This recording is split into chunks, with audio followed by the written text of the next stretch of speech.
Effectivement, donc les banques participatives peuvent contribuer dans ce programme Interlaqa lancé par Sa Majesté, et aussi bien pour les TPE, les PME, également pour les auto-entrepreneurs.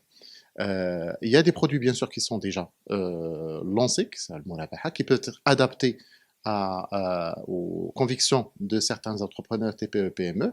Et bien sûr, on peut toujours penser à des produits rapidement, en concertation avec le Conseil supérieur du Zulama, pour qu'ils soient lancés sur le marché très très rapidement et accompagner un peu la dynamique économique lancée par Sa Majesté.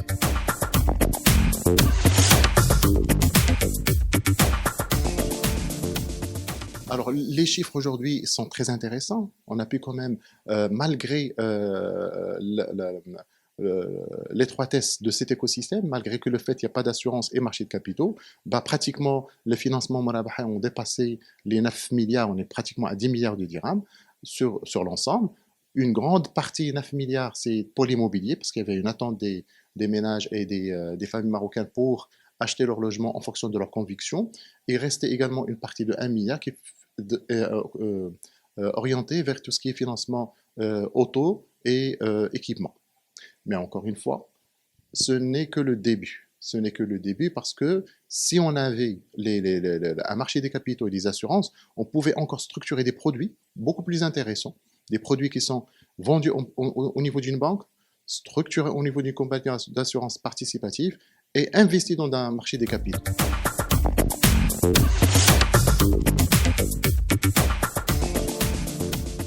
Aujourd'hui, comme j'ai dit, les banques participatives, avec ce bilan provisoire encourageant, parce qu'on ne peut pas dire également que c'est pas intéressant, c'est très intéressant d'avoir un financement de 10 milliards, mais encore une fois, on pouvait aller beaucoup plus loin. Parce que ce qui a été tracé avec Casa Finance City, c'est que le Maroc est le hub de la finance islamique en Afrique.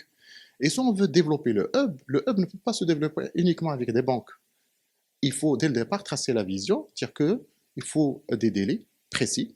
Je veux lancer mes banques il y a 3 ans, ça a été fait. On remercie beaucoup le Walid Bank Maghrib pour la rapidité de la mise en place des banques, mais il fallait dire que 6 mois après, les assurances participatives doivent démarrer, et au plus tard, 6 mois après, bah, on aurait au moins des OPC participatifs, des OPC participatifs et un indice participatif. Et c'est comme ça qu'on peut avancer, et c'est comme ça qu'on peut être vraiment hub de la finance islamique en Afrique.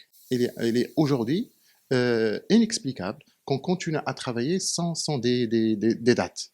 Si je veux lancer une finance participative ou n'importe quel projet au Maroc, aujourd'hui, nous avons besoin de dates, de la visibilité, parce que derrière, il y a des investisseurs, il y a un TRI, un rendement interne que les investisseurs attendent. On ne peut pas décider aujourd'hui un investissement et attendre 10 ans pour le mettre en place.